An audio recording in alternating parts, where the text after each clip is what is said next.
Eu me prestei a ler o livro e quando eu fiquei sabendo que eu vim aqui, eu dei uma relida, né? E eu já falei que eu vejo muita coisa, tal. E se tem alguma coisa que eu represento, Ciro, é meio que o flow aqui a gente faz, que é essa indústria, digamos assim, mais moderna do Brasil. Da comunicação, das artes, da tecnologia, os programadores.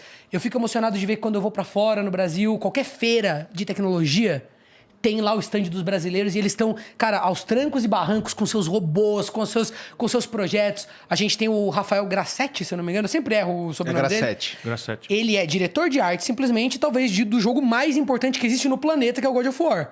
Né? Aí os fanáticos de videogame vão brigar. Mas assim, é indiscutível que é um dos títulos mais importantes, né? Tá ali no panteão das obras mais importantes. Tantos brasileiros que estão representados, assim, por essa indústria que eu faço parte. Lendo o teu livro, tem uma hora que você tá falando sobre a questão do câmbio. E você tá falando especificamente de como a gente vai ter que, num primeiro momento, sacrificar de alguma forma esse impulso consumista de trazer coisas de fora, de comprar esses produtos tecnológicos como câmeras, notebooks, esse tipo de tecnologia, porque a nossa balança comercial não consegue dar conta disso com, enfim, agropecuária e, enfim, outros tipos de produção nacional que ainda está nesse estágio onde a gente só tem a matéria-prima e a gente não consegue, né, fazer outra coisa. Então, a minha pergunta, Ciro, é nesse sentido. Eu li isso e eu fiquei pensando... Tem espaço nesse plano, no curto prazo, para um fomento a esse tipo de indústria? Eu te pergunto isso porque eu queria ser muito franco. Todas as pessoas que eu conheço, seja de esquerda, extrema esquerda, até as pessoas direitas, as pessoas, elas evadem o imposto alfandegário em algum momento. Eu conheço empresas que não existiriam se eles não tivessem, de alguma forma, comprado equipamentos no Mercado Livre, sem imposto. E isso que gera uma dúvida em mim, porque eu quero dizer assim, é simples, a gente não produz câmera nacional, a gente não produz computadores nacionais. Muito importante. A gente não produz nada dessas coisas. Aí, hoje em dia, ainda tem um quociente que você está muito ligado nisso e eu quero te trazer esse dado. O nosso jovem que encontra na tecnologia, na edição de vídeo, na arte gráfica, uma oportunidade de... Eu conheço jovens que sustentam a família, hoje em dia, que não tem emprego regular, fazendo arte digital. Aqui no Flow, eu sei que vocês têm muita gente que trabalha com vocês, colaboradores. Como é que esse cara compete hoje em dia, comprando um computador com uma tributação altíssima, e depois ainda o câmbio, que não ajuda, com um cara que eu entro online hoje em dia num site de freelance internacional, e como é que ele compete com o editor americano, indiano, japonês, que paga quase nada de imposto, num câmbio super mais baixo, que tem todo o equipamento muito melhor que o nosso, e o cara com um computador, a Pandora... Essa mistura, pra mim, ela é muito complexa de se entender, e eu queria que você me explicasse se a gente vai ter que aguardar um pouco, ou se dá pra gente caminhar, e quais são as medidas que a gente consegue encontrar pra... Rolandinho, a primeira grande questão, de novo, para ser complexo... Desculpa, eu fiz uma pergunta gigante. Não, fez muito bem, mas é o centro da estratégia. Primeiro, a crença de que o mercado tem resposta para isso deve ser morta. Porque o mercado tem algumas distorções, do ponto de vista global, comparado com o Brasil. Coisa prática. Por exemplo, por que a China está fazendo o que está fazendo? Ela tem 3 características que nós não temos, por média, no empreendedorismo brasileiro e global. Primeira característica, financiamento dramaticamente barato. Olha, juro de novo. O dinheiro é barato, né, para conseguir, é isso? Mas muito. Traduzindo para as pessoas, se você quer emprestar alguma coisa... Você é o seguinte, na China hoje, você quer abrir uma fábrica de câmera, você toma dinheiro emprestado com 30 anos de prazo para resgatar, 5 de carência e juro de 5% ao ano. Percebe? Nossa. Que delícia. Então, qualquer pessoa que quiser empreender, não vai empreender neste ponto de vista. Financiamento. Isto aqui é política que faz. É claro, mas ele tem razão. Tem razão, imagina. Está com a ideia de empreender e cadê? Segunda, a assimetria competitiva, que é o liberalismo. A brasileira descuida de estudar isso. Eu não sou tosco ideológico, eu vivo antenado nas coisas do mundo. Então, segunda característica, escala. Escala é o quê? Invariavelmente, um produto ou serviço prestado em gigantesca quantidade o preço final por unidade dele é mais barato do que custa produzir a mesma coisa, ou um similar, em pequena quantidade. Claro. E você consegue a matéria-prima mais barata também, porque você negocia Você muito... ganha escala de reduz os custos e reduz a lucratividade, a fração de centavo e tal. Mas vende muito e tudo. No Brasil, 7 em cada 10 empregos vem de pequena empresa, que por definição trabalha em pequena escala. Então nós estamos estrangulados no juro, estrangulado na escala e terceiro, chave de inteligência da tua resposta. Tecnologia. Então, o último estágio da arte será o que vai sobreviver. Todos os estágios antecedentes ao último estágio da arte, setor a setor, morrerá ontem ou anteontem. Não será amanhã, vai morrer hoje, no mais tardar. Porque todos estaremos informados do último estágio da arte em matéria tecnológica, né? Então, essas 3 características não são alcançáveis via espontaneísmo individualista do mercado. Perfeito. Nós precisamos resolver o problema, então, que o Brasil precisa ter um projeto nacional... Rapidinho, só para deixar claro. O que você está dizendo é... Sozinho... A tecnologia, a parte da tecnologia que vai sobreviver é a tecnologia de ponta. Última geração. De ponta. O resto vai morrer O resto anteontem. tende a desaparecer. 100%. Por isso que a gente não sobra compra, por exemplo, um celular velho. Né? Por isso que ninguém usa mais máquina de escrever. É com essa característica. Pode acontecer um vintage no vinil, pode acontecer um vintage na Polaroid.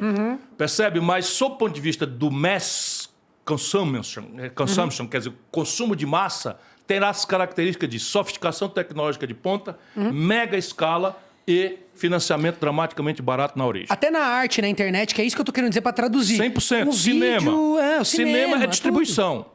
Tá certo? Você pode ter uma puta peça. Eu vi um filme indiano, eu gosto de ver filmes iranianos, indianos, coreanos. A Coreia tá bombando nisso e é um bom exemplo para nós brasileiros. Então, Ciro, até o YouTube, veja bem, youtubers americanos, olha que fenômeno interessante. Eles estão dublando agora o conteúdo deles e transmitindo assim. Lógico. É isso que eu quero entender de você. Sim, como é que a gente mas a primeira premissa é saber o seguinte: se isso é para ser resolvido no espontaneísmo individualista do... Não, eu não acredito nisso. Não aconteceu jamais na história da humanidade, mas isso é o prevalente no Brasil ideologicamente. Certo. Então, nós precisamos trazer de volta a ideia de coordenação estratégica e construir a superação dessas assimetrias competitivas com política industrial de comércio exterior. Então, qual é a lógica? De propósito, eu proponho aqui que a gente comece pela lei do menor esforço. Então, qual é a ideia? O Brasil não terá uma indústria de celulares tão cedo. O que é que nós podemos fazer? Nós podemos começar a estressar a indústria de celular que nós consumimos para que ela nacionalize ao máximo sua produção aqui dentro. Então, o chip não vai vir da Costa Rica, não vai ser aqui, porém, a casquinha de plástico pode ser feita aqui. Como? Eu crio uma dinâmica de estímulos, financiamento e tal, e de desestímulos, em que eu vou determinar que a conta daquela Nokia de Manaus, que tem uma renúncia fiscal imensa, seja zerada pela verticalização da produção no Brasil e por uma cota de exportação. E eu vou ajudar a fazer. Não vou constranger, mas vou também punir, aspas, economicamente, quem não fizer tão bem essa coisa de... A ideia é alcançar o equilíbrio nas contas e o superávit. Então, qual é a lei do menor esforço? É exatamente aquela onde o Brasil já tem escala potencial dada pelo mercado doméstico, o mercado interno brasileiro, que é um patrimônio extraordinário. É aquela onde o Brasil tem alguma maturidade tecnológica em que a gente alcança por um certo fast track o estado da arte, de qualquer lugar que a gente escolha. E terceiro, né, aquela escala. E terceiro, aonde o Brasil possa manipular mecanismos de financiamento não creditício enquanto a gente resolve o problema do juro no Brasil, que não vai ser resolvido no estalo. Como é que a gente funciona, por exemplo? Aí eu cito alguns complexos industriais. Para dar exemplo prático, o Brasil, e lamentavelmente as tragédias estão só mostrando quanta razão os meus textos tinham. Então entra uma pandemia e o Brasil é apanhado com a mão com as calças arriadas, porque tem que importar respirador. O rudimento tecnológico é nenhum. A escala do mercado doméstico brasileiro é global. Não tem patente? A patente está superada, está vencida, você com copiar, colar, resolve o problema. E a compra governamental, protegida pelo nosso status de nação em desenvolvimento na OMC, olha como é necessário você saber dar ordem. Você, como é que pode botar um estagiário na presidência da República que não sabe dar uma ordem nem avaliar uma política? Então é uma tragédia. Então você pega o Bolsonaro, não, é o posto de Ipiranga. Pô, o posto de Ipiranga, como é que eu dou uma ordem, como é que eu avalio se a política está correta, como é que eu puno, como é que eu premio um bom auxiliar, enfim, nada. Então, aqui você tem um mecanismo de financiamento que não é creditício, é a compra governamental. E aí precisa estatal? Não. A minha ideia é fazer perto de cada estrutura universitária do Brasil, inclusive fazendo desenvolvimento regional, metade sul do Rio Grande do Sul, Jequitinhonha, Mucuri, né, Vale do Ribeira, em São Paulo, lugares mais pobres, como é a compra governamental, e a logística é para o SUS, vai estar em todo canto, e eu começo da lei do menor esforço. Onde é que o patente vencida em prótese, cama de hospital, bengala e tal? Agora explodiu a guerra na Ucrânia, o outro complexo industrial, agronegócio. Nós estamos importando do estrangeiro 80% dos fertilizantes do Brasil. Qual é o sentido disso? Mas você está me dizendo que esse balanço comercial positivo que a gente vai ter começando a produzir essas coisas... Em manufaturados. Nós já temos balanço comercial positivo, só que extremamente dependente das commodities. Sim, exatamente. E sobe e cai, sobe e cai. Quando sobe a gente passa bem, quando cai a gente quebra. Não, mas eu tô querendo dizer, isso que você está me dizendo é que aí a gente vai ter um fôlego. Porque, lendo seu livro, eu entendo que a gente tem um problema orçamentário. Você fala muito disso, que a gente tem que equalizar as contas num nível que o Brasil possa retomar... Aqui não é orçamento, aqui é balanço de pagamentos com o estrangeiro. Porque Isso. Tudo que a gente se relaciona com o estrangeiro paga em dólar e recebe em dólar. Então, quando eu importo 100% da vida moderna, nossos remédios, nossos meios de diagnóstico médico, nossos equipamentos eletrônicos, nossos celulares... Você está gastando em dólar tudo. Tudo dólar. E aí eu pago como? Com o dólar que eu consigo hoje na mineração, no petróleo e nas commodities. Isso vai para preço lá em cima, a gente passa bem. Isso desce, é o que explica, por exemplo, o Lula e o PT estavam vendendo 1 tonelada de minério de ferro por $130, quando o Lula estava bombando. Quando a Dilma caiu, a mesma turma estava vendendo por $38. A gente estava vendendo... Aí o oba-oba já era. Aí pronto, acabou o financiamento. Então o que eu preciso é estabilizar essa conta lá fora. Então, na prática, é política industrial e de comércio exterior. Você faz uma espécie de anexo, eu fiz isso muito detalhadamente, com o Mercosul. Então, você faz assim uma lista mesmo. Uma lista. E a ideia é que aonde a gente não tem similar nacional, a gente zera importação, zera imposto de importação. A gente zera? Claro. Porque o que acontece é o seguinte, veja bem, isso que você está falando Claro, tem sentido. Agora é o seguinte, eu vou entrar numa dinâmica de gerar games, de produzir games, conteúdo. Não é hardware.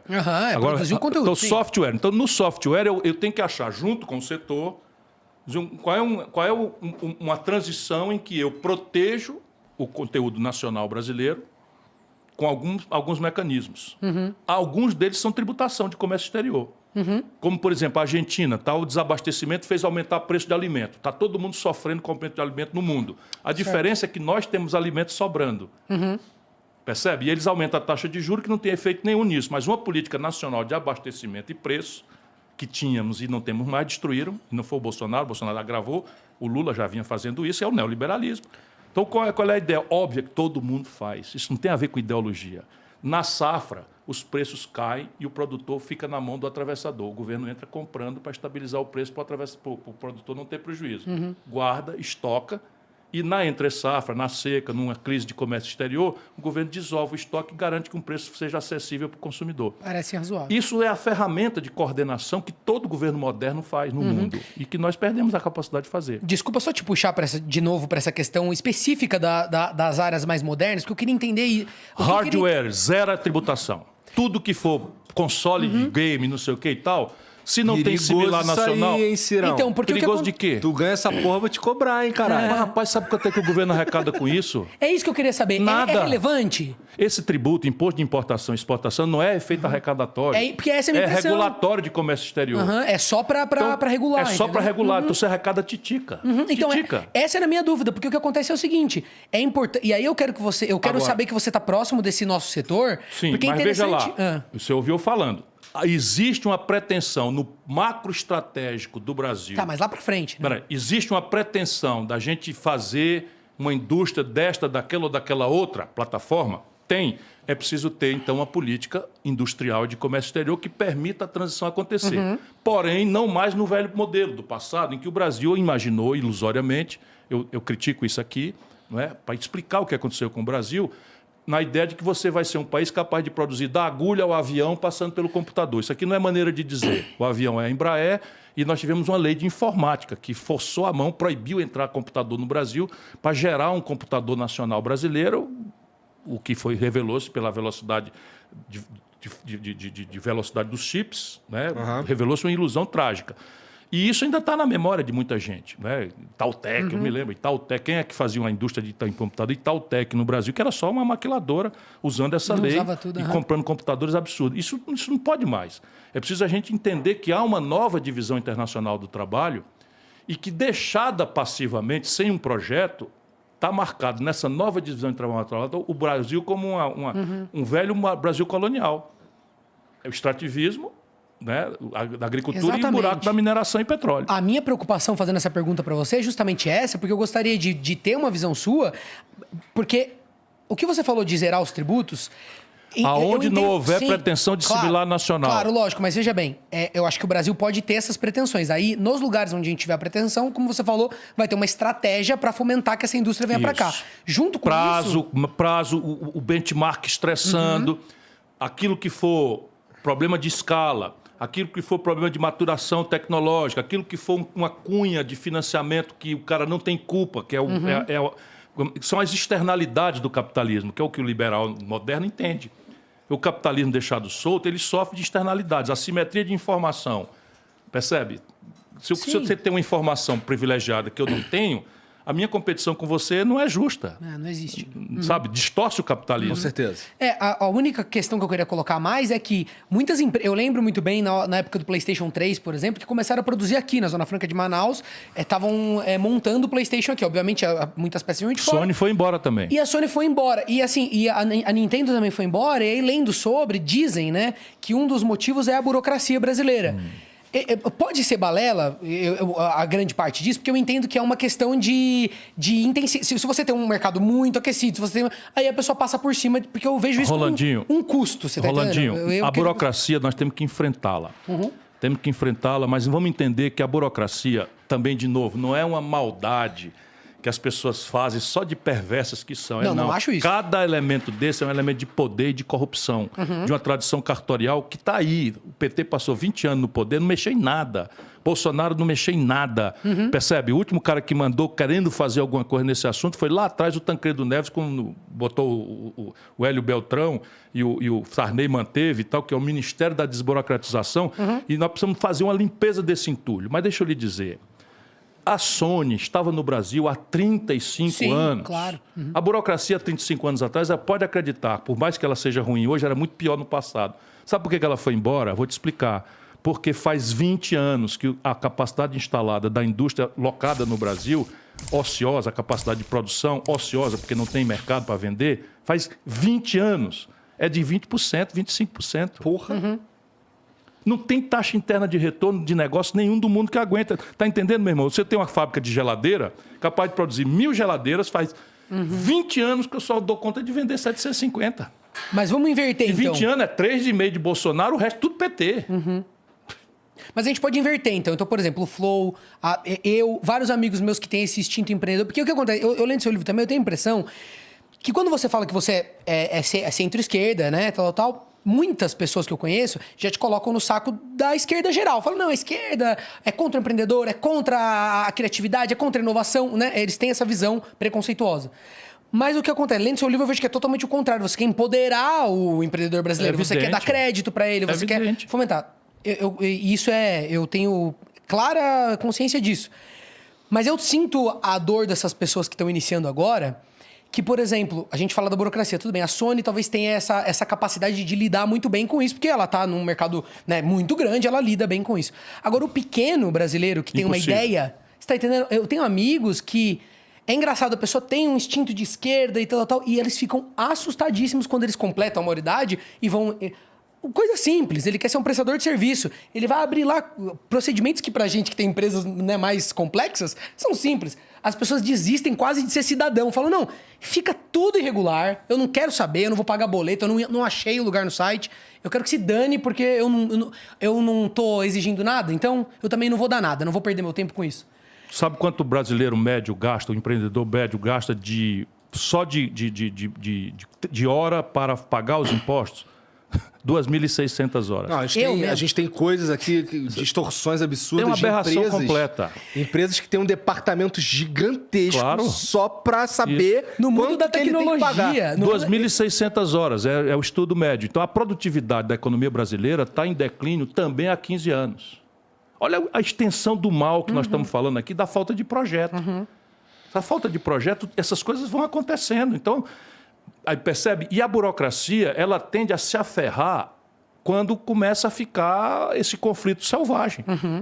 Então, o que você tem que fazer? Por exemplo, nós estamos experimentando, eu uso sempre o Ceará, porque lá no Ceará a gente meio que experimentou coisas concretas. Agora nós estamos com um novo projeto de estabelecer que uma empresa, se tiver determinados padrões ali e tal, não pode demorar mais do que 24 horas para abrir. Nossa, que sonho. Percebe? No meu governo, eu, por exemplo, eu estabeleci que uma coisa com algoritmo. É muito simples tecnologicamente você acabar com determinadas aberrações da burocracia. Por isso que irrita, porque a gente que trabalha com Claro. tecnologia, você fica... Então você como é com possível? algoritmo, você pega um algoritmo e tal e estabelece uma história de contribuinte e estabelece um intervalo. No meu caso era 5%. Acima recebia uma carta elogiando. Então tinha um algoritmo que dizia a empresa Flow, não sei se chama Flow, deve contribuir pelo padrão dela, deve contribuir com X. Se ela contribuiu com X mais 5% ou mais isso, eu recebi uma carta do fisco dando os parabéns como contribuinte exemplar, não sei o que e tal. Se ela contribuía abaixo de 5, ia uma carta dizendo o que aconteceu. Você errou ou quer que a gente vá aí fazer uma fiscalização? A fiscalização só ia se persistisse o conflito e fazia profundidade de 5 anos. Para quê? Para não ter que fiscalizar nada e criar a cultura do coisa. Isso tudo está à mão no Brasil de fazer. Nós vivemos uma administração analógica.